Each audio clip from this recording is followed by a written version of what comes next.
좋은 주일 아침입니다. 지금 오후여서 아침은 아니죠. 오늘은 또 저번 주에 장마에 이어서 폭염이 또 난린데요. 아마 햇볕이 뜨겁게 내려야 하는 지역이 있었나 봅니다. 필요할 때마다 그 때에 맞춰 충족시키는 하나님을 여러분 기대하시면서 오늘도 함께 찬양합시다.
실패와 후회 내려놓고 주님께 지금 나오라 주 부르시네.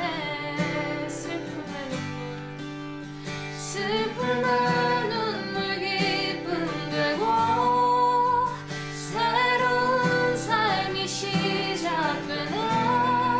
주 부르시네. 오 주께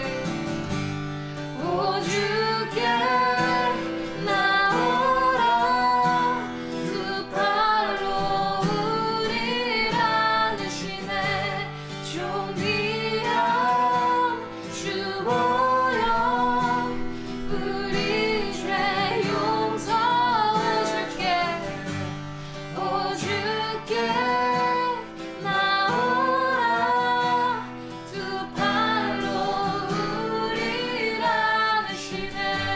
존귀한 주 보여 우리 죄 용서. 오 주께 나오라 오 주께 나오라 두 팔로 우리를 안으시네.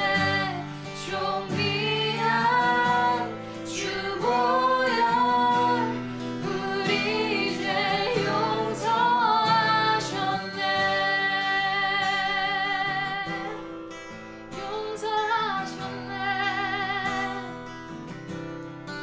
처음부터 다시 불러봅시다. 상한 마음 그리고 그 죄의 무게에 억눌린 사람들 여러분 다 주께 나오시길 바랍니다. 상한 마음에 쓰러진 자, 상한 마음에 쓰러진 자, 죄의 무게에 억눌린 자, 주 부르시네. 삶의 끝에서 무너진 자, 생명의 샘에 목마른 자, 주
세상 가장 아름다운 이 세상 가장 아름다운 순종의 눈물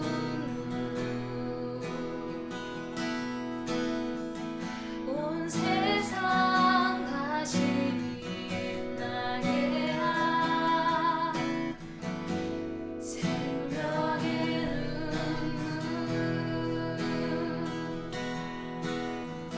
그 아이 땅에 오신 이유 죽어야 살게 되고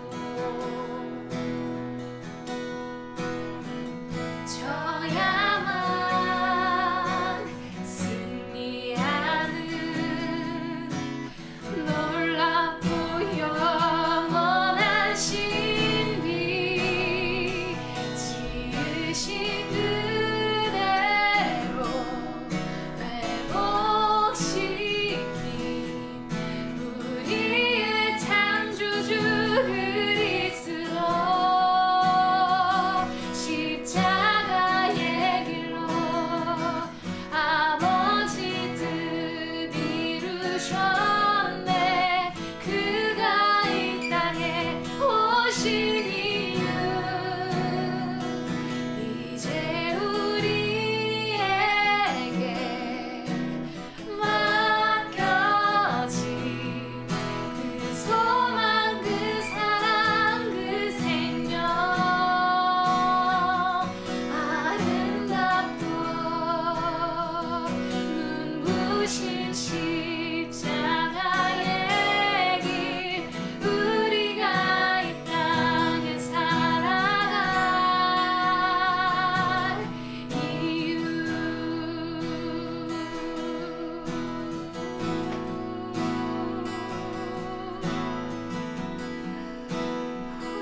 우리 지으신 주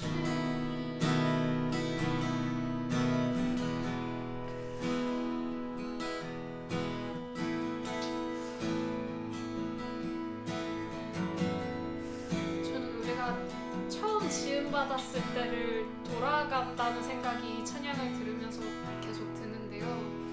우리가 처음 날 때는 생생히 기억나지 않지만 우리를 처음 창조하시는 주님께서 우리를 결코 실패하는 창조물로 지으시진 않았을 것 같습니다. 주님이 처음 우리를 창조하실 때 그 기쁨 그리고 그 신비로움 그대로 우리가 잠깐 현실에 짐을 좀 두고 다시 회귀해 보았으면 좋겠습니다. 그 아름답고 그리고 그 영광스러운 그 생명의 신비 하나님께서는 그 생명의 신비로 우리를 지으셨을 거거든요. 우리 하나님의 성품으로 한번 돌아가 보고 그 성품을 우리가 입으면서 하나님의 그 찬미하심을 우리가 좀 생각해 보면서 기도해 봅시다. 너무 좋은 주의를 주셨고 너무 좋은 교회를 주셨고 너무 좋은 동역자를 주셨고 가정을 주셨습니다. 여러분 감사합시다. 우리 차분하게 가셔도 좋고요. 신나게 뛰면서 기도하셔도 좋습니다. 찬양하면서 또 돌아가면서 기도합시다. 주님 어찌 이리 아름다운 주의를 주셨는지요. 주님 이 아름다운 주일에 아버지 아직도 현실에 거기 있음을 사실은 고백합니다. 하나님 나를 처음 지으실 때 아버지께서 아버지 나의 그 고사리 같은 손에 어루만지며 하나님께서 나를 얼마나 아름답게 지으셨고 또 나를 위한 그 꿈 나만을 위한 그 사명 하나를 나라는 생명에 불어넣으실 때 아버지 그 아름다움으로 내가 돌아가기를 원합니다. 주님 지으신 그대로 우리가 살기를 원합니다. 아버지 지으신 그대로 내가 그 길대로 살아가기를 원합니다. 주님 내 모든 속박과 굴레를 이 땅에 내려놓습니다. 아버지 내 손에 아무것도 들려있지 않았을 때를 내가 다시 돌아갈 수 있게 도와주시옵소서. 주님 내가 내 손이 비었을 때 주님을 입을 수 있게 하시옵소서. 주님 내 욕심과 모든 욕망들 내려놓고 갈 때 아버지 나의 언어도 내려놓을 수 있게 하시고 나의 모든 욕심들 내가 잘할 수 있는 것들 내려놓게 하시옵소서. 주옵소서. 내가 주님께 나아갑니다. 주님, 나에게 밀려들어오시옵소서. 이 모든 공간을 교회라는 공간과 상관없이 내가 그 교회라는 자부심으로 살게 하여 주시옵소서. 주님, 나의 모든 어둠도 주님께서 쓰실 줄 내가 굳게 믿사오니, 주님, 나의 모든 그 길 가운데에서 주님의 손길이 닿지 않는 곳이 없게 하시고, 주님의 그 영광, 아버지의 그 끊임없는 사랑, 그것만 믿고 나아갈 때 아버지, 내가 살아나는 경험을 할 수 있게, 아버지, 내가 죽은 것 같더라도 다시 내 이 마음 안에서 살아나는 그 주님의 생명과 같은 그 샘물이 흘러넘치게 하시옵소서. 아직도 이 세상에는 죽은 것과 같은 영혼들 정말 많습니다. 주님, 그 영혼들 한 명 한 명 주님의 그 복음으로 살아날 수 있는 그 기회, 우리가 전할 수 있게 하시옵시고, 내가 그 복음을 전할 수 있는 기회를 가질 수 있을 때 아버지, 내 안에 거짓됨이 없게 하셔서 내 안에 살아나는 그 영혼을 도울 수 있게 하시옵소서. 그것이 지으신 그대로 사는 것일 줄 믿습니다. 지으신 그대로 회복시킨 우리의 창조주 그리스도, 십자가의 길로 아버지 뜻 이루셨네. 그가 이 땅에 오신 이유, 이제 우리에게 맡겨진 그 소망, 그 사랑, 그 생명, 아름답고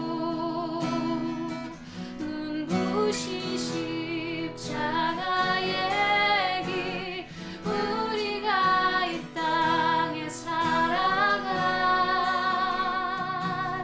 이유, 지으신 그대로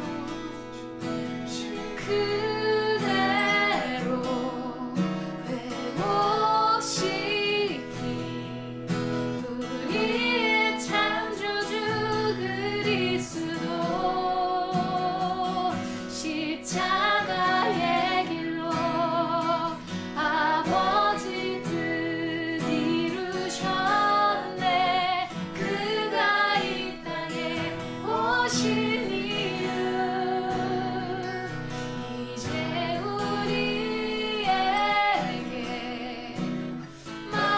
맡겨진 그 소망, 그 사랑, 그 생명,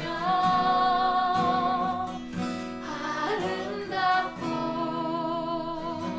눈부신 십자가의 길, 우리가 이 땅에 살아갈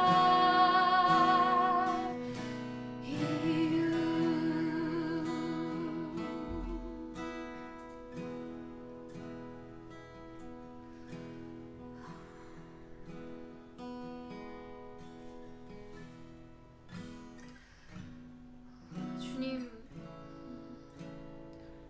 주님께서 나를 지으셨을 때 하나님이 얼마나 기뻐하셨을지 저는 그저 상상해 봅니다. 아름다우신 주님께서 지으신 생명은 얼마나 아름다웠을지, 그러나 살아가면서 우리가 겪는 현실들은 그렇게 아름답지만은 못한 것이 사실입니다. 주님, 우리가 청년의 때를 맞은 지금 내가 생각했던 대로 되는 것이 많이 없어서 때로 많이 좌절되기도 하고 많이 망가진 것 같은 기분이 들지만, 아버지가 창조하신 창조물은 절대 망가지지 않았습니다. 주님께서 본디 지으셨던 그대로 우리가 회복할 수 있게 하시옵소서. 아버지, 우리가 우리의 존재에 계속 집중할수록 우리의 삶은 점점 더 새로 지어졌던 그때와는 모습이 달라졌을 줄 믿습니다. 나에 집중하는 것이 아니라 아버지의 그 손길, 나를 창조하셨던 그 창조주 하나님께로 집중할 수 있게 하시옵소서. 주님은 변하지 않으시고 주님은 쓰러지지 않으시며 늘 영광스러우시고 늘 아름다우신 존재라는 것, 그 변하지 않는 복음을 믿고 우리가 나아갑니다. 우리가 개개인으로 서 있을 수 있게 하시고 더 나아가 우리라는 개개인의 교회가 공동체가 되었을 때 그 공동체가 하나님 보시기에 가장 자랑스러운 교회가 될 수 있게 하시옵소서. 우리가 그러기 위해서 말씀을 먹고 나아갑니다. 절대로 우리 손에서 말씀이 떨어지지 않도록 아버지, 우리가 힘든 일이 있을 때나 정말 기뻐서 믿을 수 없이 기쁜 일이 있을 때에도 다른 것을 붙잡는 것이 아니라 말씀으로 돌아갈 수 있는 용기를 주시옵소서.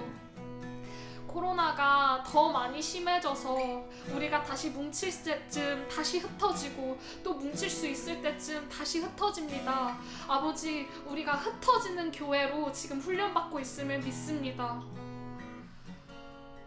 흩어질 때에도 우리 안에 복음이 활활 불타올 수 있게 하시옵소서.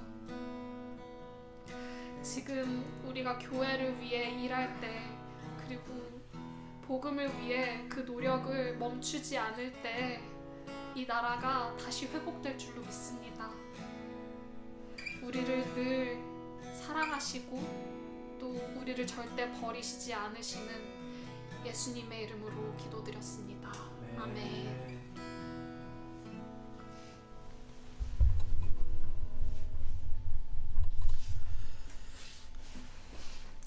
네, 여러분 반갑습니다. 이렇게 그 코로나로 인하여서 4단계로 격상되고 나서 이렇게 비대면 예배로 첫 주 이렇게 드립니다. 아마 지금 현재 이렇게 성수동에 이렇게 찬양하는 분 이렇게, 그리고 그리고 영상 이렇게 송출하는 또 담당 이렇게 또 예배 드리고 있고, 또 각 처소에서 또 예배 드리고, 또 정자동에서 또 예배하고 있는데, 어쨌든 예배 드리는 그 모든 처소에서 변함없이 우리 성령님께서 일하시는 그 역사를 또 우리가 경험하며 예배 드리기를 또 축복합니다. 또 여러분 거기서 잘 있죠? 네, 반갑습니다. 우리 함께 이 시간 말씀 나누길 원합니다. 오늘 나눌 말씀은 마가복음 3장 13절에서 19절까지의 말씀입니다. 마가복음 13장 19절까지 말씀입니다. 7절부터 12절까지 건너뛴 이유는 동일한 앞에 그 내용들을 정리한 내용이기 때문에 그 내용을 건너뛰어서 3장 13절부터 19절까지로 본문을 잡아서 나누고자 합니다. 네, 여러분 또 찾으셨으면 함께 교독하고 같이 읽고 마지막 구절은 같이 읽겠습니다. 또 산에 오르사 자기가 원하는 자들을 부르시니 나아온지라. 이에 열두를 세우셨으니 이는 자기와 함께 있게 하시고 또 보내사 전도도 하며 귀신을 내쫓는 권능도 가지게 하려 하심이로라. 이에 열두를 세우셨으니 시몬에게는 베드로란 이름을 더하셨고 또 세베대의 아들 야고보와 야고보의 형제 요한이니 이 둘에게는 보아너게 곧 우레의 아들이란 이름을 더하셨으며 또 안드레와 빌립과 바돌로메와 마테와 도마와 알페오의 아들 야고보와 및 다데오와 가나나인 시몬이며 또 함께 읽습니다. 또 가룟 유다니 이는 예수를 판 자더라. 네. 네. 사실 그 저랑 오랫동안 알고 지냈던 분들은 제가 갖고 있는 그 여러 특징 중에 하나인 그 히어로 영화를 좋아한다는 것을 너무나도 잘 알고 있을 겁니다. 저는 액션 영화, 그리고 뭔가 이렇게 와일드한 그런 영화들을 굉장히 이제 좋아하는데, 특히 이제 히어로 영화 하면은 이제 마블 영화가 대표적이죠. 거기에 보면 어벤져스를 보면 꼭 그 한 군데에 아주 중요한 장면에 영웅들이 이렇게 모이는 장면이 나옵니다. 그거에 대한 완전 또 대단했던 장면이 이제 마지막 마블의 이 어벤져스 장면에서 모든 영웅들이 다 이렇게 튀어나와서 이 적과 이 빌런과 싸우는 모습들을 보면서 저는 아직까지도 그걸 다시 되돌려 보면 이 눈물이 막 고이더라고요. 그 정도로 이렇게 좋아하는데, 오늘 우리가 읽었던 이 본문 말씀, 이 지금 현재 마가복음 이 본문 말씀은 바로 그러한 느낌, 그러한 분위기의 장면입니다.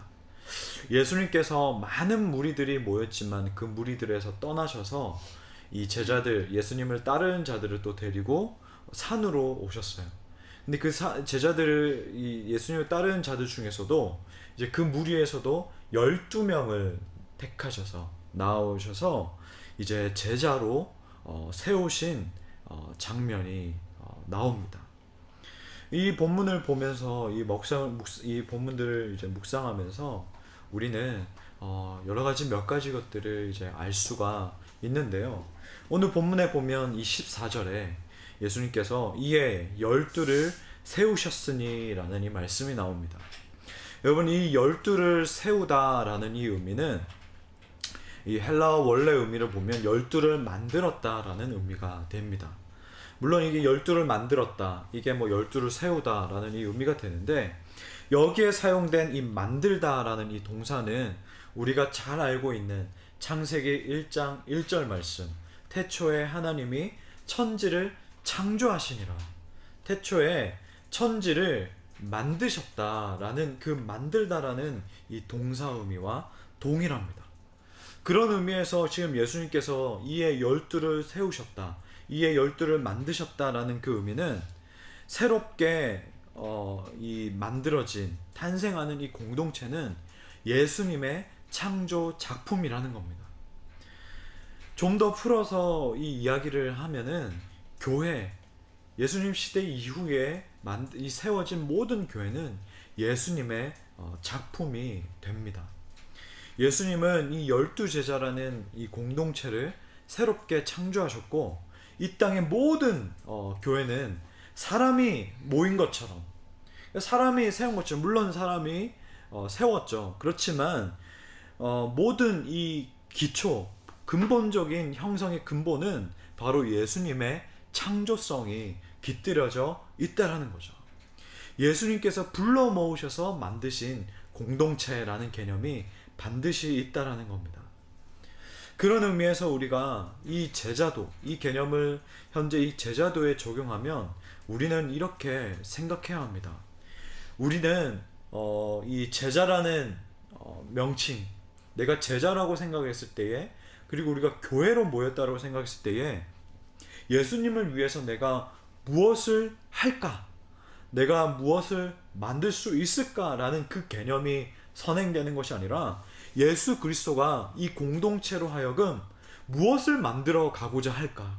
예수님은 이 크라이플 공동체를 통해서 무엇을 만들기를 원하실까라는 거에 대해서 초점을 맞춰야 한다는 거예요. 이게요, 어쩌면은 그냥 동일해요. 내가 먼저 이 교회를 만들어 나가는 것, 내가 원하는 교회를 만들어 나가는 것, 그리고 또 예수님이 뭐를 만들어 갈까. 근데 결국 나중에 보면 우리가 또 만들어 가잖아요. 그런데 이 개념은 똑같은 것 같지만 굉장히 다릅니다.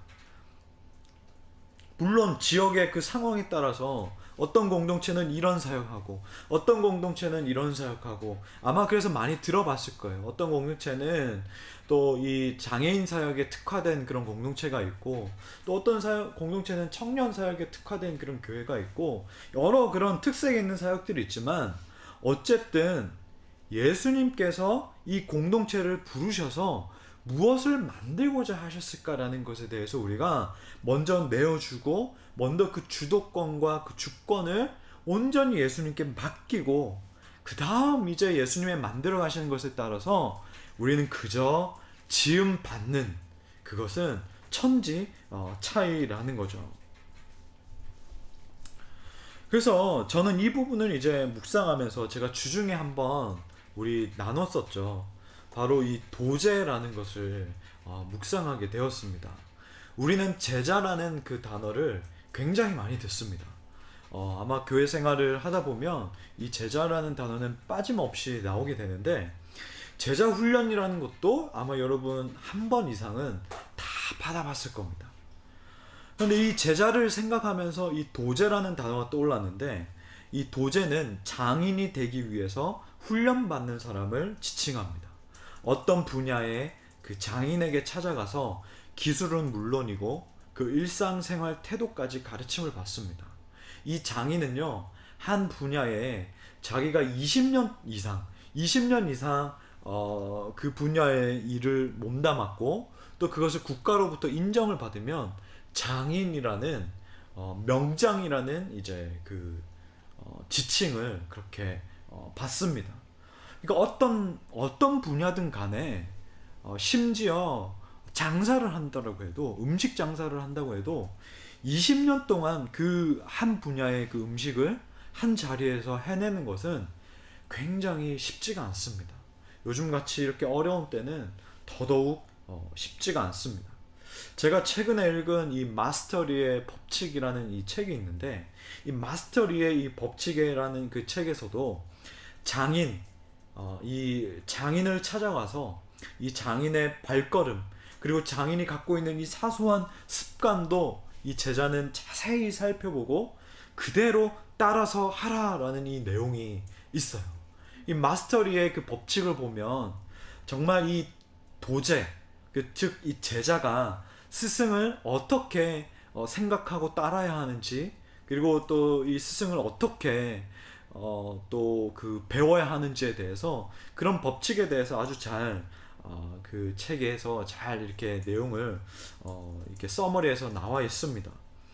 그런데 이 어떤 이 분야에 대해서 우리가 알아보고자 할 때에 그 개념을 잘 살펴봐야 되고, 또 그 개념을 잘 정리한 이 권위자를 찾아가야 됩니다.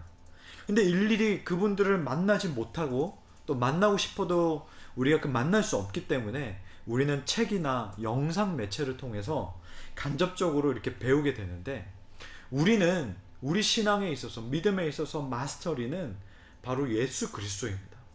예수 그리스도는 친히 그 도제 과정을 거친 그 사람들을 통해서 복음서라는 책을 남기셨고, 또 그 외에 이 도제 과정을 수료한 이 사람들을 통해서 서신서라는 책들을 남기셨습니다. 그래서 우리는 오늘날에 더할 것도 없이 복음서와 이 서신서 말씀들을 잘 보고 그대로 이 말씀을 보고 배운 대로 살아가면 되도록 열어놓으셨습니다. 물론 성경에 나와 있지 않는 과학의 영역, 예술, 테크, 이데올로기, 사상, 여러 가지 성경에서 다루지 않는 분야가 있다고 생각할 수 있겠지만, 근본적인 그 불변의 그 진리로 우리가 이 변화무쌍한 이 세상에서 고민하면서 선택하고 이 살아갈 수 있도록 예수님은 길을 열어주셨습니다. 이것이 끝나는 것이 아니라 인간의 그 마스터리는 육체의 마지막에 오면 떠나고 없지만, 그래서 그 비법을 더 이상 물어볼 수가 없지만, 예수 그리스도는 우리의 마스터리인 예수 그리스도는 이 승천 후에 이 성령을 우리에게 보내주셔서 실시간 직강이 가능합니다. 실시간 우리는 물어볼 수가 있습니다. 바로 기도를 통해서. 그래서 우리가 기도해야 하는 이유인 거예요. 기도는 뭔가 이뤄달라는 단순한 그런 의미의 기도가 아닙니다. 이 선과 악이 공존하는 이 땅에서 우리가 어떻게 살아가야 될지 치열하게 고민하고 또 생각하고, 그러면서 이 마스터리에게 물어보는 거예요. 물론 신앙의 멘토, 하나님께서 연결 지어주신 이 공동체 안에서 사람들에게 물어보고 이야기하고 할 수 있습니다. 그러나 우리 나눔을 하는 우리 역시도 가장 먼저 선행돼야 될 것은 우리 하나님께, 우리 예수님께 먼저 기도하는 것이 가장 중요하다는 것을 여러분 꼭 기억하시길 바랍니다. 이 땅에서 살아가면서 참 많이 복잡합니다.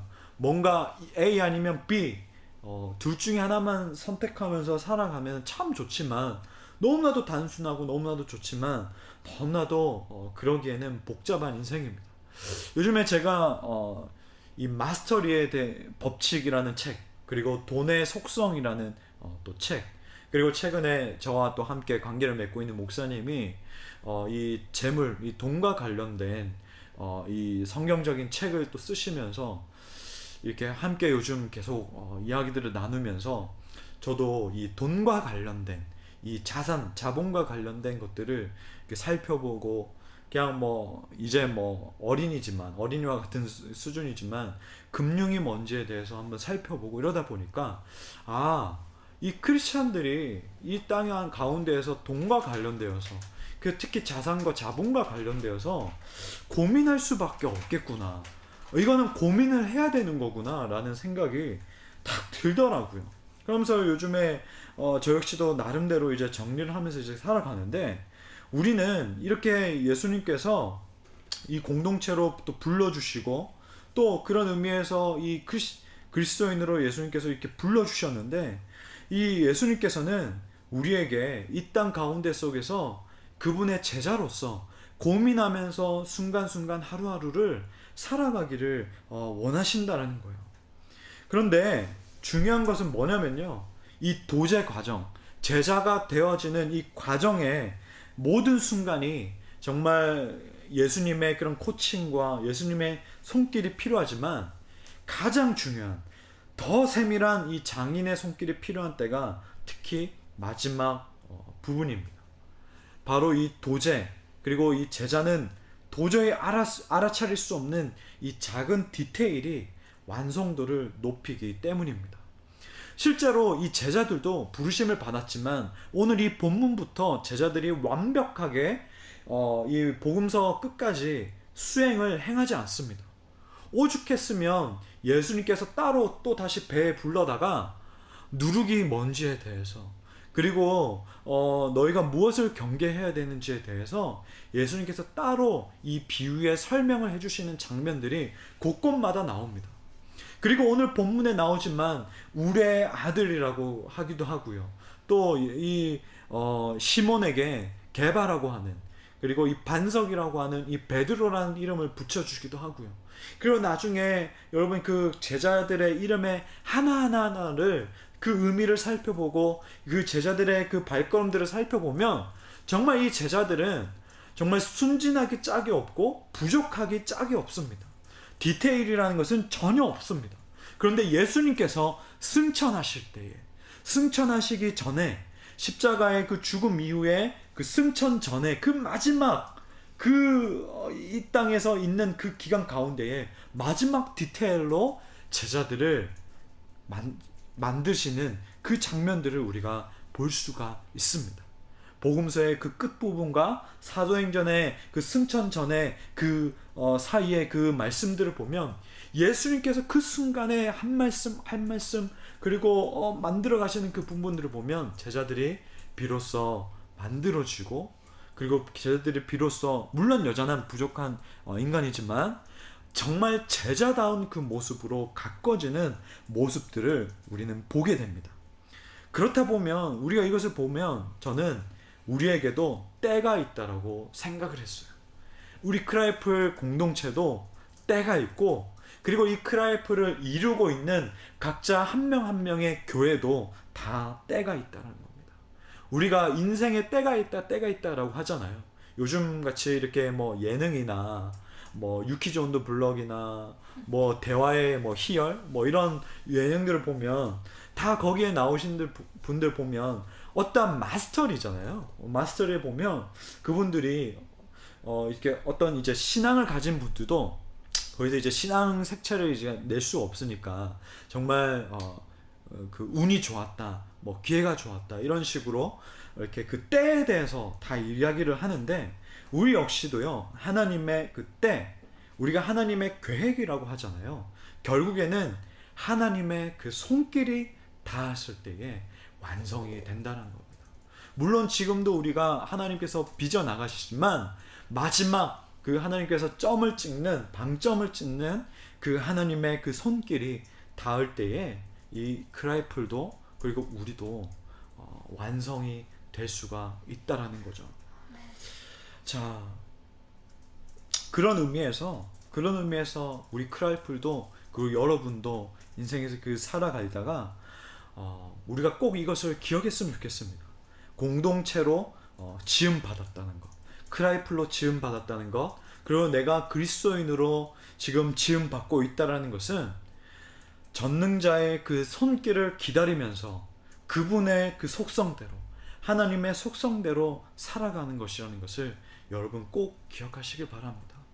여러분이 교회로서 실패한 것이 아니라 나는 그리스도인으로 실패했어, 이 크라이플은 점점 떨어지는 것 같아, 동력을 잃어버리는 것 같아, 이런 마케팅적인 그런 사고 관점에서 혹은 경영자적인 그런 사고 관점에서 생각하지 마시고, 이 공동체가 이 예수님의 그 창조 작품이라면, 그리고 하나님의 창조의 그 속성이라면, 우리는 그분의 그 손길에 빚어지는 도자기처럼 계속해서 뺑글뺑글 지어가면서 그 모형을 갖춰 나가는데, 우리가 이렇게 그냥 살아가다 보면 그분의 그 지으신 그 형상대로 완성이 되는 거구나. 여러분, 그렇게 생각하고 하루하루 살아가는 것이 바로 교회의 역할이라고 생각하시면 됩니다. 그리고 저와 여러분은 그렇게 하루하루 살아가시기를 축복합니다. 자, 그러면 이렇게 예수님께 작품, 우리는 예수님의 창조 작품이라는 것을 우리는 알게 됐는데, 그럼 이 공동체의 속성, 쉽게 말하면 공동체의 성격은 무엇으로 이루어져 있을까? 바로 예수 그리스도의 이 창조 속성은 그분을 따르도록, 그러니까 함께 있도록 하기 위해서 존재합니다. 이것은 소위 말하는 제자 훈련의 참된 모델입니다. 여러분, 좀 더 레디컬하게 이야기하면, 우리는 어떤 정해진 그 시간에, 합의한 그 시간에, 합의한 장소에서 모인다고 그것이 교회가 되는 것은 아닙니다. 그것이 제자 훈련이 되는 것은 아닙니다. 아까 제가 말씀드렸지만 제자 훈련이라는 것은 그저 함께 있고 함께 살아갈 때에 그것은 이루어지는 겁니다. 예수님 때문에 모인 공동체는 이렇게 예수님께서 말씀하신 것처럼 함께 모여야 하는데, 예수님께서 모여서 하기를 원하시는 것이 있었는데, 그것이 바로 뭐냐면 자기를 지켜보고 배우는 겁니다. 로버트 콜만 이 주님의 전도 계획이라는 이 책에서 예수님의 12제자 훈련 방법에 대해서 설명하는데, 제가 읽어드릴게요. 예수님에게는 공식적인 학교도, 세미나도, 정리된 강좌도, 추종자들을 등록시킨 정기적인 회원 강의도 없었다. 놀랍게 보일지 모르지만 예수님이 이 사람들을 자신의 방식으로 가르치기 위해 하신 일이라고는 그들로 예수님 자신과 가까이 있도록 하신 것이 전부였다. 예수님이 그분 자신의 학교였으며 커리큘럼이었다. 그러니까 예수님은 이 공동체를 12제자를 지으신 다음에 이 12제자들과 함께 계속해서 함께 다니면서 이야기하시고, 또 식탁 교제를 하면서 말씀하시고, 그리고 함께 자고 먹고 또 다니고, 이것이 전부였어요. 어떤 체계적인 커리큘럼이나 어떤 전문적인 그런 강의나 이런 것들도 없었습니다. 그런데 생각을 해보면요, 여러분, 사도행전의 그 말씀해 보면 이 제자들도 그렇게 사역을 합니다. 제자들도 어딘가에 베드로가 세운 학교 이래가지고 세운 것이 아니라 그냥 그 길을 다니면서 형성된 그 사람들과 말씀을 나누고 같이 거기서 먹고 마시고 걷고 생활하면서 거기서 1년 동안 말씀을 가르치고, 또 다시 옮겨서 또 거기에서 말씀을 가르치고 또 일하고. 그래서 그 사도 바울의 그 두란노 서원에서, 에베소서의 그 두란노 서원에서 2년 반의 그 사역을 보면, 2년 반 동안 사도 바울은 자신의 그 기술, 텐트 메이커라는 그 기술을 가지고 브리스길라와 아길레라와 함께 일을 하면서 돈을 벌고, 또 밤에는 강의 준비를 하고, 또 대낮에 더운 날씨에 그때 유대인들이 쓰지 않는 그 회당을 렌탈을 해서 거기서 말씀을 가르치고, 또 사람들이 교제하길 원하면 또 교제를 하고, 그렇게 2년 반 동안 수고했던 그 결실이 어디서 나오냐? 바로 소아시아의 7교회, 우리가 요한계시록에 나오는 그 7교회를 향하여서 예수님께서 말씀을 보내시잖아요. 사도 바울은 그 아시아로 간 적이 없습니다. 그런데 이 에베소에서 2년 반 동안 열심히 말씀을 강론하고 자급자족하면서 말씀을 강론했을 때에 그것을 듣기 위해서 온 그 사람들이 흩어져서 세웠던 교회가 바로 소아시아에 있는 지역에 있는 교회였다는 겁니다. 자, 어쨌든 예수님께서는 이렇게 모여서 함께 그저 읽고 살아가면서 배우길 원하셨고, 또 예수님의 그 공동체의 속성 한 가지는 이렇게 모이는 것으로 끝나는 것이 아니라 예수님은 공동체가 흩어지기를 원하셨습니다. 그런데 성경을 여러분 가만 보면요, 흩어질 때를 놓쳤을 때에, 예수님께서 흩어지라고 했을 때에 그 흩어질 때를 놓쳤을 때에 강제로 흩어지는 패턴을 볼 수가 있습니다.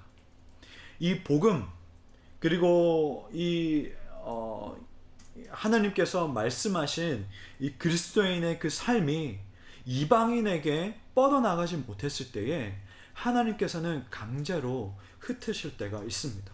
그래서 여러분 구약 말씀에 보면 이스라엘 백성이 물론 하나님을 저버리고 뜨뜻미지근하게 애매하게 그 우상들을 섬기고 또 자신들이 우상을 만들어내서 심판을 받는 그런 모습들도 있지만, 동시에 하나님께서는 그 포로로 끌려가게 하셔서, 이방 국가에 끌려가게 하셔서 바벨론이나 혹은 여러 이방 국가에 그 이스라엘 백성이 그렇게 거기서 살도록 하시는 그런 심판도 우리가 볼 수가 있습니다. 그리고 여러분 스데반 집사가 그 설교를 하고 마지막에 순교를 당하고, 또 그 사도행전을 보면 그 박해로 인하여서 많은 그 크리스천들이 흩어지게 돼버려서 또 흩어진 그 자리에서 복음을 또 전하는 또 그런 장면들을 우리가 볼 수가 있는데, 흩어져야 되는데 흩어지는 그 타이밍을 잡지 못하면은 하나님께서는, 우리 주님께서는 강제로라도 그렇게 흩게 하는 그런 패턴을 우리는 볼 수가 있습니다.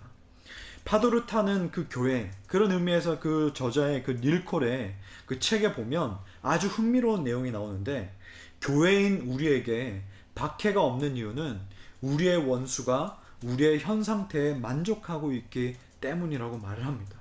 바꿔서 말해보면, 제가 생각해보니까 우리가 현재 20세기형 교회 모델에 꽤 만족한다라는 증명으로 생각이 되더라고요. 그러면서 이분은 꽤 흥미로운 주장을 계속하는데, 서구 교회에서, 그러니까 우리가 흔히 생각하는 미국이나 유럽 교회에서 급속한 배가 성장을 경험하지 못하는 이유는 하나님께서 이를 막으시기 때문이고, 하나님께서 막으시는 이유는 하나님은 이런 교회 형태를 더 원하지 않으시기 때문이라고 그렇게 주장을 합니다. 여러분, 배가 성장, 어쨌든 이 성장이라는 것은 여러분 나쁜 것이 아닙니다. 멀티플라이 처치라는 것은 예수님이 말씀하신 멀티플라이 처치와 지금 현재 20세기형 교회가들이 생각하는 멀티플라이 처치는 다른 개념입니다. 우리가 생각하는 멀티플라이 처치는 일부 예배만 드렸던 교회가 5부 예배까지 드리는, 6부, 7부 예배 드리는 그것을 생각해요. 요즘엔 좀 더 바뀌어서 멀티사이트 처치라고 해서 이 성수에도 교회가 있으면 또 이게 그 분당에도 있고 부산에도 있고 막 이렇게 해서 한 목사가, 한 사역자가 계속 거기를 순회하면서 말씀을 전하는 것을 좀 생각합니다. 그렇지만 예수님의 멀티플라이 처치는 뭐냐면, 한 사람이 복음을 받고 복음을 받아들였고 어느 정도의 훈련을 받았으면 이 사람이 제자를 삼는 거예요. 또 2명의 제자를 삼고 그 제자를 삼은 그 2사람이 또 흩어져서 또 2명의 제자를 삼고, 이런 식으로 계속해서 확장해서 뻗어나가는 겁니다. 그래서 여러분, 실제로 예수님 당시에, 예수님이 승천 이후에 크리스천의 숫자가 3,000명, 4,000명이었다면 컨스탄티누스 황제가 이 실제로 기독교인의 숫자가 얼마인지 카운트했을 때 그 인구는 3,000만 명 정도가 되었더라고요. 공식적으로 전도할 수도 없었습니다. 공식적으로 큰 집회를 열 수도 없었습니다. 공식적으로 내가 크리스찬이라고 이렇게 떠벌리면서 살 수도 없었습니다. 그런데 그 많은 인원이 밑에서 가정과 가정에서 관계와 관계에서 뻗어 나가면서 그렇게 멀티플라이로 성장을 했다는 겁니다. 분명 복음은 생명이기 때문에, 복음은 새롭게 하고 이 복음은 새로운 생명을 낳는 거기 때문에 성장이라는 것은 나쁜 것이 아닙니다. 그런데 이 책의 그 내용에 기반을 한다면은 하나님은 어쩌면은 우리의 이러한 형태의 성장을 원하시지 않으시기 때문에 막으신다라고 우리는 충분히 생각할 수도 있습니다. 예수님의 모습, 우리가 마가복음에서 잘 살펴봤지 않습니까? 예수님의 그 모습을 보면 복음을 전하고 전도하고 귀신을 내쫓는 그 모습들입니다. 달리 말하면 생명을 낳는 모습이에요. 예수님은 어디를 가든지 다 생명을 낳았어요. 물론 의미 없이 겉핥기로 따라다니는 무리도 있었지만 그 가운데에는 분명히 복음을 받아들이고 새로운 생명을 얻는 사람들이, 죄인들이 분명히 있었습니다. 그런 의미에서 예수님께서 공동체가 모이기만 원하지 않으시고 동시에 흩어지기를 원하시는 이유는 예수님께서 창조하신 그 공동체, 그 교회라는 공동체의 유일한 DNA를 가지고 있는데 그 DNA가 뭐냐면 바로 살아남고 다시 그 생명을 재생산하는 데에 있기 때문입니다. 우리 이 용어는 우리가 20세기 형태의 그 교회를 다니면서 참 많이 들었습니다. 내가 제자가 되고 다시 재생산하는 거 많이 들었습니다. 그런데 그것은 어떤 지정된 그 장소와 어떤 지정된 합의된 시간과 그 모임에 사람들이 발걸음하기 위해서 오는 그런 재생산의 개념이 아니라 내가 파송되고 내가 있는 그 자리에서 제자로 살아가고 제자로 훈련되어지고 그 자리에서 사람들을 데려다가 재생산하는 것, 이것이 바로 예수님이 말씀하신 모델이라는 거예요. 만약에 예수님이 우리가 생각하는 20세기 형태의 교회의 성장을 말씀하셨다면 우리는 예수님이 이렇게 산이건 바다건 밀밭이건 가버나움이건 남예루살렘이건 이동하는 모습을 봐서는 안 됩니다. 늘 우리는 그 장소가, 만약에 그걸 예수님께서 말씀하셨다면 북쪽 가버나움 그 집에서 예수님이 펼쳐지는 이야기를 우리는 봤었어야 됐습니다. 근데 예수님은 가버나움의 그 집에 머무르지 않으시고 그것을 본진으로는 메인 센터로는 쓰셨지만 거기에만 머물러 있지 않으시고 거기를 중심으로 계속해서 뻗어나가고 움직이시고 그곳에서 계속해서 사람들을 세워나가시는 우리는 모습을 보게 됩니다. 왜냐하면 그것이 예수님의 원하시는 모습, 예수님의 창조의 속성, 성격이기 때문입니다. 우리 크라이플은 성수동에 있습니다. 참 많은 고민이 있지만 어쨌든 성수동에서 주어진 기간 동안 여기에 크라이플이 있다라고 우리도 알리고 예배하고 모임을 가집니다.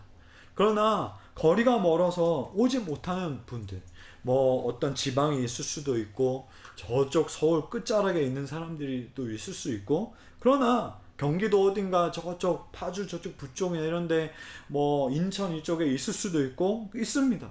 그러나 그 공동체는 그냥 거기 그 공동체로서 모여서 예배드리고 충분히 교회로서 살아갈 수가 있습니다. 왜냐하면 예수님께서 이렇게 말씀하셨기 때문입니다. 그리고 예수님께서는 이러한 DNA를 허락해 주셨기 때문입니다. 예수님께서는 이 교회에 대해서 이러한 부분만 말씀하신 것이 아니라 리더십, 우리가 흔히 생각하는 그 제자에 대한 개념 역시 새롭게 말씀하셨어요. 7절 말씀, 우리 오늘 본문의 앞쪽에 있는 그 말씀인데, 예수께서 제자들과 함께 바다로 물러가시니 갈릴리에서 큰 무리가 따르며, 여전히 예수님을 따르는 큰 무리가 있었어요. 그런데 예수님은 그 모델에 갇혀 있지 않았습니다. 내가 여기에 어떤 한 장소를 세웠으니 큰 무리가 왔구나, 그럼 여기서 내가 어떤 일을 해야지, 이런 일을 하시지 않으셨습니다. 자리를 이동하셔서 보낼 사람을 만드셨습니다. 그게 바로 제자들이라는 거예요. 어떤 한 리더자가 지금 21년이잖아요. 지금 이제 여름이죠. 그러면 보통 이때에는 교회의 탑 리더는 기도원이든 어디 한적한 곳에 가서 2022년의 비전을 위해서 기도하고 말씀 묵상하고 따로 조용한 곳에서 계획을 세웁니다. 올해 2학기 계획과 내년에 그 계획을 세우고 다시 와서 비전을 제시하고 많은 사람들이 그 비전을 가지고 따라가는 그 방식, 그거는요 20세기 교회 형태입니다. 그때는 그렇게 했습니다. 그런데 이것은 예수님께서 말씀하신 교회 DNA가 아닙니다.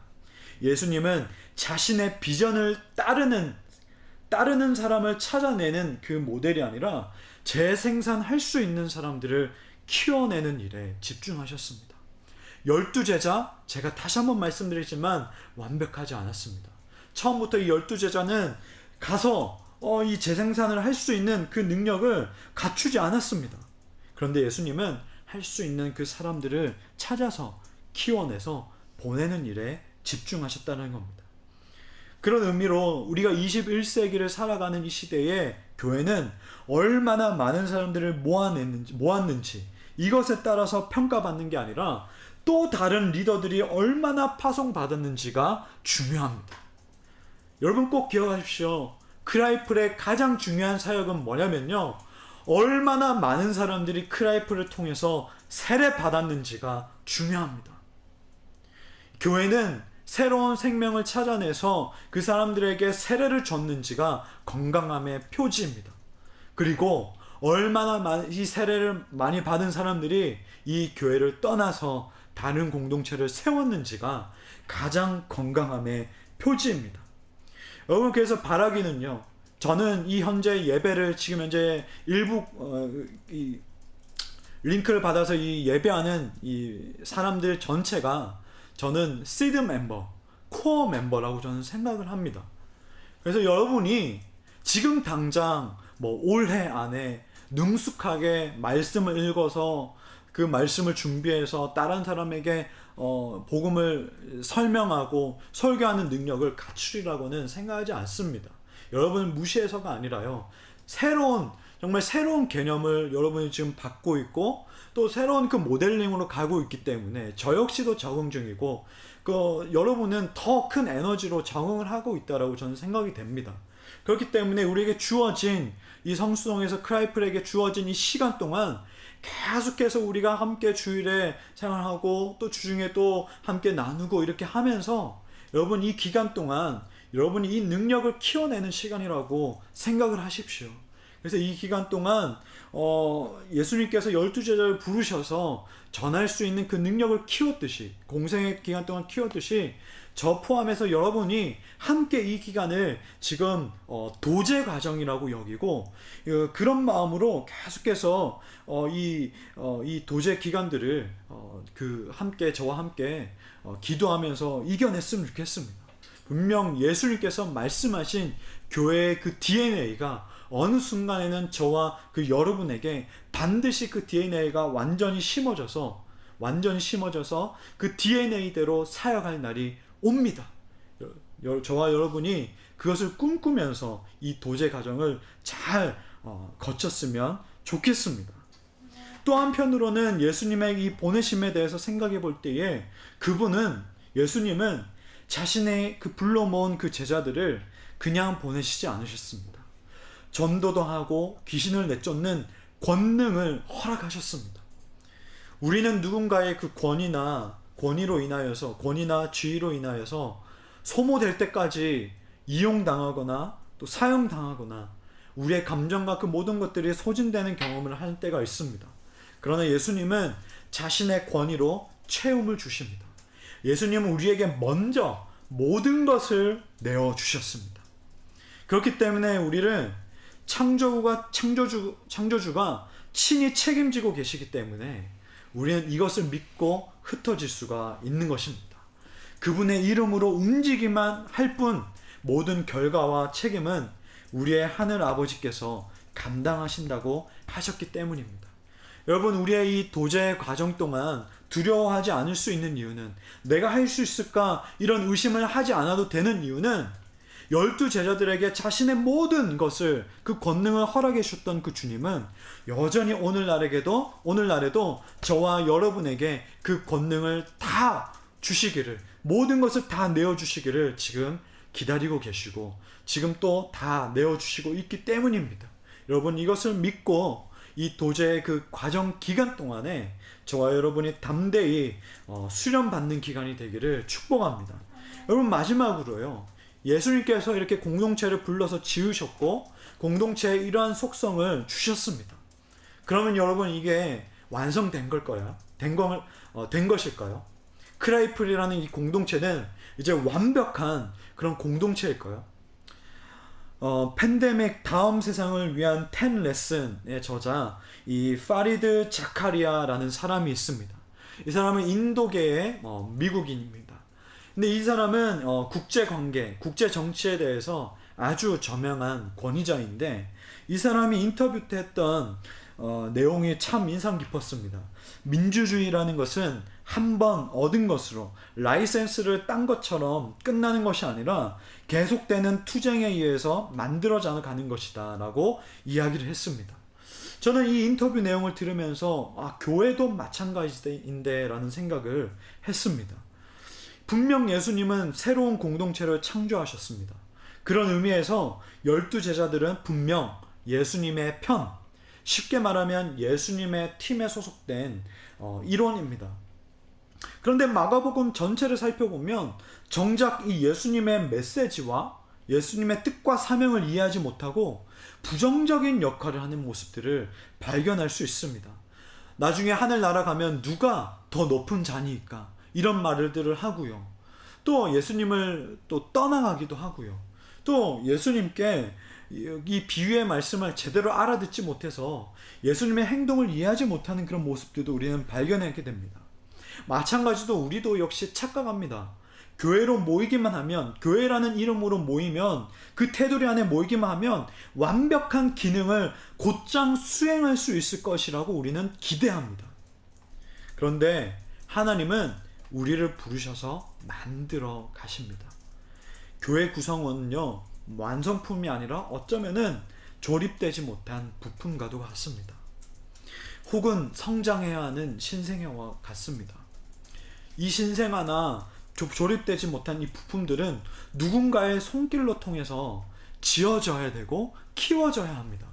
하나님께서 우리를 조각조각 난 이 부품들을 하나씩 그 부품들을 가져다가 만들어 가시고요. 아직 어린 이 신생아도 자기가 자립해서 가져다가 우유를 먹고 이럴 수 있는 게 아니라 누군가가 우유를 먹여줘야 되고, 누군가가 이 오물들을 치워줘야 되고, 누군가는 이 아이에게 언어를 가르쳐주고 매너를 가르쳐주고 인간 사회에서 살아갈 수 있는 그런 여러 가지 것들을 가르쳐줘야 되는데, 하나님께서 공동체에게 그런 부분들을 하나하나 가르쳐 주셔야 된다는 겁니다. 예수님이 바위, 돌을 의미하는 이 베드로라는 별명을 지어주셨고 우레의 아들이라는 이름을 지금 지어주셨어요. 이 이름들을 왜 각각 이렇게 지어주셨을까요? 어떤 의미일까요? 창조주는 있는 그대로 부르셔서 하나님 나라 안에서 살아갈 수 있도록 하신다는 겁니다. 각자의 영성의 색깔, 인격의 색깔을 그대로, 최대한 그 색깔들을 살려서 창조주는 쓰신다라는 겁니다. 물론 다듬어져야 될 그 부분들이 있다면 그래야지만 하나님께서는 그마저도 우리의 그 각 개성대로 사용을 하십니다. 물론 죄성인 부분들을 깎으시지만, 그래서 하나님께서 창조 때에 그 형성된 그 색깔과 여러 가지 여러분들이 가지고 있는 그 속성들은 하나님께서 최대한 살려서 쓰신다라는 거예요. 여기에 저랑 똑같은 성격으로 모인 우리 10명 남짓한 인원이었다면 이 공동체는 발전하지 못합니다. 그리고 이 공동체는 성장에 한계가 있습니다. 그러나 다 다르기 때문에 우리 공동체는 성장할 수가 있는 겁니다. 간혹 우리가 그 카톡방에 뭐 테스트 같은 거 하잖아요. 그러면 뭐 한두 명 똑같은 건 있을 수 있지만 대부분은 똑같지 못하다라는 것을 우리는 알 수가 있습니다. 여러분 이것이 하나님의 원리예요. 하나님은 우리를 멋지게 깎고 만드시는 그 손길이 있으십니다. 여러분 그것을 기대하시고 여러분 그것을 기대하며 나가는 저와 여러분이 되었으면 좋겠습니다. 그리고 자신뿐만 아니라 다른 타인도 그렇게 하나님께서 깎으신다는 것을 꼭 생각하시고 그 사람을 긍휼히 여기고 기도하는 우리가 되었으면 좋겠습니다. 여러분 마지막 명단에 그런 의미에서 예수님을 배반한 자 가룟 유다가 나오지요.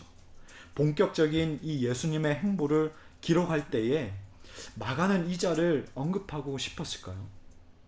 몇십 년이 지난 이 시점에서 분명히 빼버리고 싶은 마음이 가득했을지도 모릅니다. 하지만 그 이름을 기록한 이유가 있어 보이는데요. 예수 그리스도에서 모이고 훈련받은 공동체를 할지라도 죄의 속성이 아예 없는 유토피아적인 집단이 아니라는 겁니다. 제자들은 완전하지 않습니다. 앞서 언급드렸지만 예수님과 오히려 반대되는 길을 가기도 했습니다. 가장 대표적인 인물이 가룟 유다입니다. 그럼에도 불구하고 예수님은 자신의 목적을 달성합니다. 제자들의 실패에도 불구하고 그 목적을 향해서 막힘없이 전진합니다.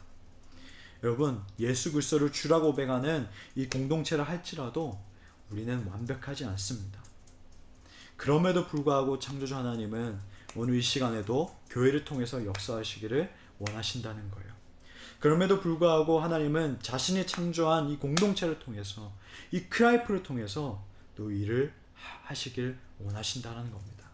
여러분 이것을 믿고 우리가 주님께서 창조하신 공동체 이 크라이플 안에서 또 불러 모으신 이 크라이플 안에서 우리가 기도하고 날마다 그 창조되신 그 주님을 의지하면서 나아갈 수 있는 저와 여러분이 되기를 주님의 이름으로 축복합니다. 여러분 이 시간 우리 말씀을 또 기억하면서 우리 이 시간 찬양하고 또 기도하길 원하는데요.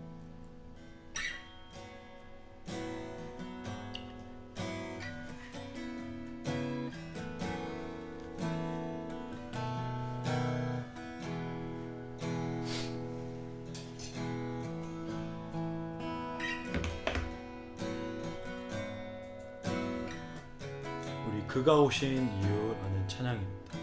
우리 카메라 혹시 이쪽으로 좀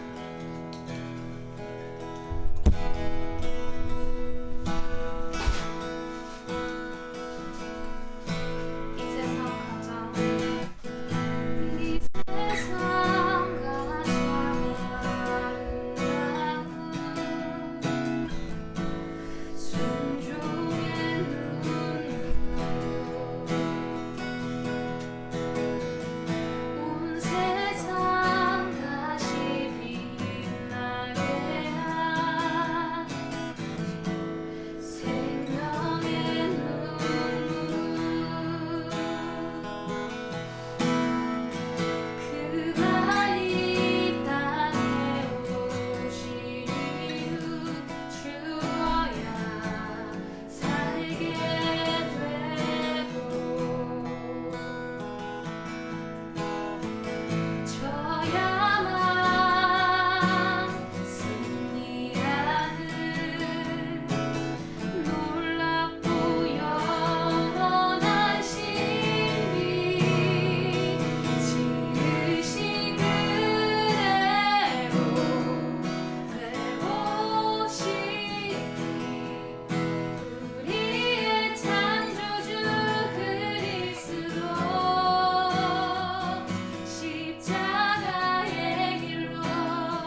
것이 있을 수도 있고 또 우리가 지금 가지고 있는 어떤 문제들 그것에 집중할 수도 있는데요.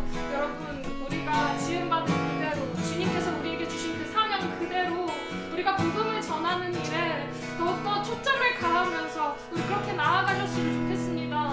삶의 문제 내려놓고 아버지 내가 십자가의 길을 가겠습니다. 지금에 안주하는 것이 아니라 우리가 좀 더 가야 할 방향을 알려주시고 또 우리가 아직 개척하지 못한 그 길이 있다면 그 길을 보여주십시오. 우리가 정말 도전하는 마음으로 그 길을 또 구하는 마음으로 우리 그렇게 기도합시다. 주님 함께 하시는 그 마음 하나님 아버지, 내가 주님의 안주하지 않게 하시옵소서. 온전히 그 하나님께서 인도하십니다.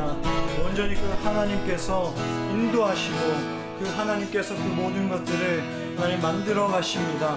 하나님 아버지, 이 모든 그 공동체가 이 땅에 있는 모든 교회와 그 공동체들이 하나님께서 지으셨고 또 그분의 그 속성대로 그 목적대로 모든 DNA들을 심어 놓으셨습니다. 하나님 아버지, 우리가 그 심어 놓으신 그 목적과 그 속성대로 움직이는 이 땅의 교회들이 되게 하여 주시옵소서. 하나님, 우리가 크라이플로 모였지만 그 이름으로 모였지만 우리 한 명 한 명의 그 교회들 하나님 아버지 이 땅에서 부르심을 받고 또 이 땅으로 하나님 또 보냄을 받은 이 사명을 우리가 잊지 않게 해주시옵시고 아버지 하나님 이 땅 우리가 살아가게 해주시옵소서. 우리가 이 땅 가운데에 온전히 그 주님의 그대로 살아가는 우리가 될 수 있도록 하나님 아버지 붙들어 주시옵소서. 오 주님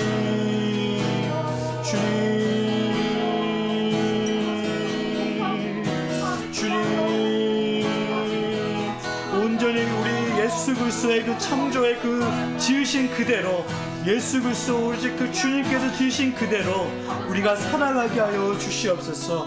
우리가 그 목적과 그 사명대로 살아가는 우리 교회가 될 수 있도록 하나님 아버지 인도하여 주시옵소서. 하나님 이 성수에서 하나님 또 분당에서 또 하나님 부산에서 또 각자의 각 처소에서 하나님 우리가 또 교회로 예배드리고 교회로 또 살아가고 또 교회로 우리가 모일 때에 하나님 아버지 붙들어 주시옵시고 하나님 아버지 인도하여 주시옵시고 온전히 붙들어 주시옵소서. 하나님 주님 인도하여 주시옵소서. 오 주님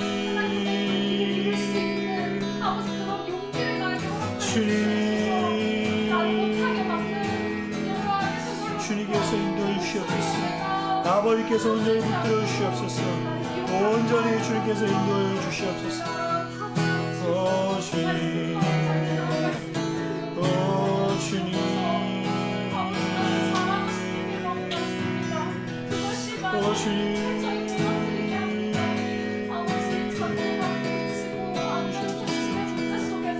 오 주님 오 주님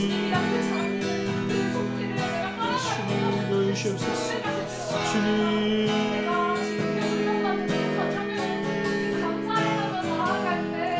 오 주님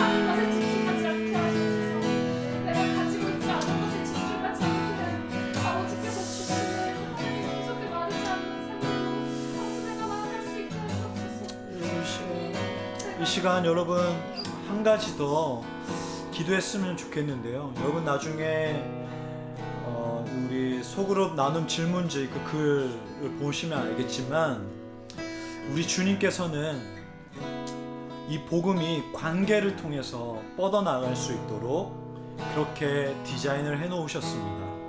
왜냐하면 태초에 그 천지를 창조하셨을 때도 우리 삼위 하나님, 예수님, 성령님께서 함께 그 관계로 천지를 창조하셨기 때문에 그분의 속성대로 지음받은 사람과 공동체는 그 관계로 말미암아 될 수밖에 없게끔 그렇게 하나님은 디자인을 하셨습니다.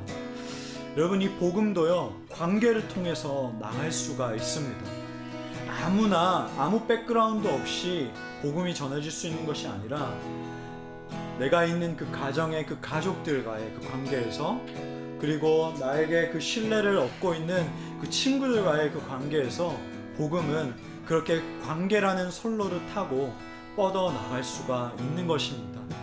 여러분 이 시간 기도할 때에 이렇게 기도했으면 좋겠습니다. 여러분 혹시 복음이 전해지지 않고 뭔가 복음이 선뜻 나오기 힘들고 이렇다면 내 관계도 점검해 볼 필요가 있습니다. 하나님, 저의 그 가족 가운데에, 가정 가운데에 관계가 하나님 막히지 않게 해주시고 이 관계의 선로가 다시금 재정비될 수 있도록 인도하여 주시옵소서. 하나님, 분명히 우리 크리스천은 단순히 이 땅에서 직업을 얻고 단순히 돈을 벌 목적으로만, 단순히 내가 먹고 살아가는 목적으로만 그 직업을 하는 것이 아닌데, 분명 하나님께서는 보내신 그 가운데에 뜻이 있는데, 내가 거기 몸담고 있는 조직에서도, 사회에서도, 일터 가운데에서도 내 관계가 잘 원만한지, 나의 성격과 마음과 나의 태도와 여러 가지 것들을 한번 좀 돌아보게 하여 주시옵소서. 하나님, 그래서 나와 관련되어 있는 관계라는 이 선로가 하나님, 거기에 이물질이나 다른 망가져 있거나 정말 철도가 다닐 수 없는 이 철로가 다닐 수 없는 그런 선로가 아니라 잘 정비된 관계의 선로가 될 수 있도록 하나님 고쳐주시고, 하나님 그 관계 선로를 뚫어달라고 우리 다 함께 기도하며 나가겠습니다. 기도합니다. 하나님 아버지, 이 복음은 관계로 뻗어나갈 수 있다고 하셨습니다. 하나님, 제자들을 파송하실 때에도 하나님 아버지 그 각 집에 들릴 때에 그 집에서 받아들인다면, 그 관계가 맺어진다면 하나님 복음을 전하고 평안을 빌어라고 그렇게 말씀하셨습니다. 아무런 관계가 없고 소홀히하고 백그라운드가 없는 곳에서는 공허하게 울리는 복음을 전하지 말라고 하셨습니다. 하나님 아버지, 우리가 합당한 자를 찾습니다. 하나님 아버지, 이 관계 속에서 우리가 합당한 자를 찾을 수 있습니다. 하나님 아버지, 우리가 이 정말 그 삶에서, 이 사회 안에서의 그 관계도 우리가 중요시 여기게 하여 주시옵소서. 가장 가까이 있는 그 가족과의 그 관계에서도 하나님, 내가 먼저 배려하고 내가 먼저 희생하게 해주시고, 하나님, 내가 이 몸담고 있는 사회와 하나님 나와 관계 맺고 있는 친분의 그 관계에서도 하나님 아버지, 정말 이 관계의 선로가 막히지 않을 수 있도록, 이 관계의 선로가 이탈되지 않고 고장나지 않을 수 있도록 늘 점검케 하여 주시옵소서.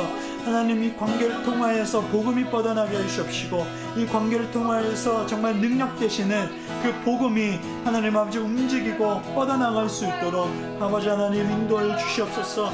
하나님, 나의 모든 생각과 또 성격과 인격과 인성과 그 마음과 행동과 태도와 그 모든 것들에 있어서 하나님 지혜롭게 나아갈 수 있도록 해주시옵시고, 아버지 하나님, 우리가 또한 직분자를 뽑을 때에도 하나님 그 사람의 됨됨이와 인격을 보고 뽑아야 된다고 했는데, 하나님 이 크리스찬들, 모든 우리 그리스도인들의 이 땅에서 정말 모든 인격과 모든 말의 품격과 모든 행동의 품격과 모든 생각의 품격과 여러 가지 것들이 하나님 아버지 정말 더 이상 이 철도가 정말 더 이상 이 기차가 다닐 수 없는 고장난 철도가 되어버리는 것이 아니라 하나님 아버지 정말 원만하게 정말 잘 다닐 수 있는 철로가 될 수 있도록, 선로가 될 수 있도록 하나님 아버지 인도하여 주시옵소서.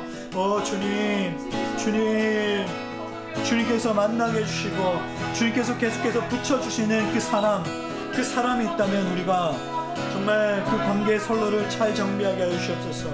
하나님께서 만나게 해주신 그 사람은 절대 우연이 없는 줄로 믿습니다.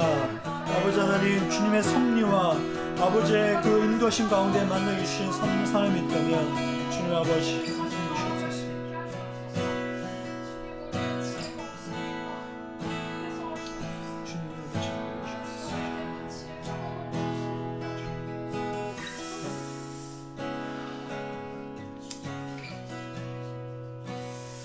하나님 아버지, 모두가 어렵다라고 하는 시기에 정말 실제로 어렵습니다. 그러나 정말 아버지의 그 뜻이 있으시기에 이 크라이플 처치를 창조해 주시니 감사드립니다. 하나님, 우리가 이렇게 크라이플 공동체로 모이는 것은 단순히 나의 의지와 나의 결단만 있는 것이 아니라 주님의 선한 인도하심이 있는 줄로 믿습니다. 하나님 아버지, 이렇게 동력자들을 만나고 그 동력자들과 함께 예배하고 나누게 해주셔서 감사드립니다.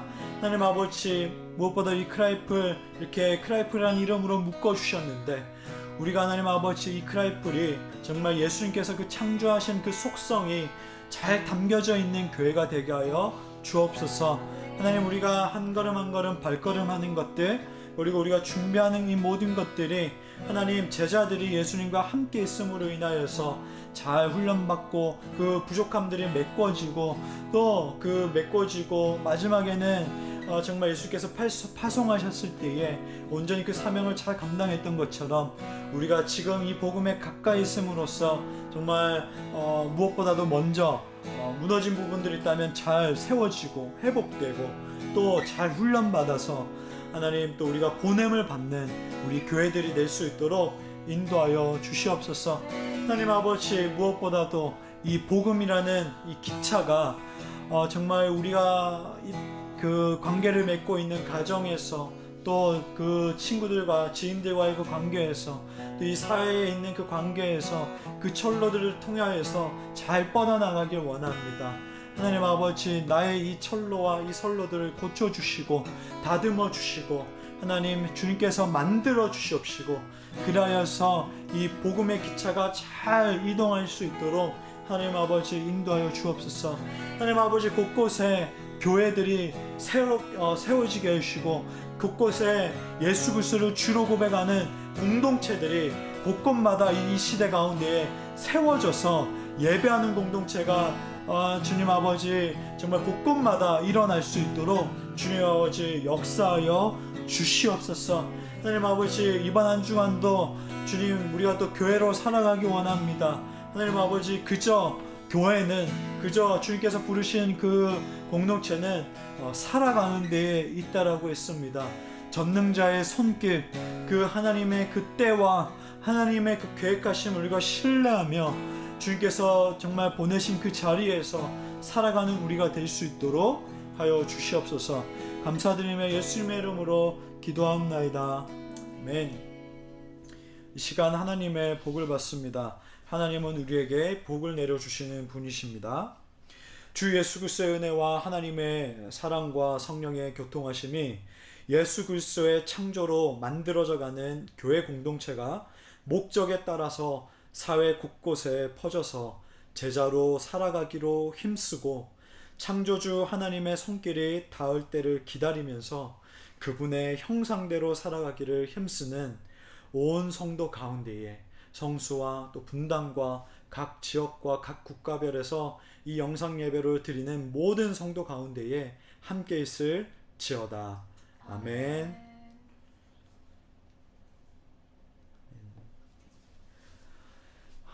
여러분 곧 봐요. 네.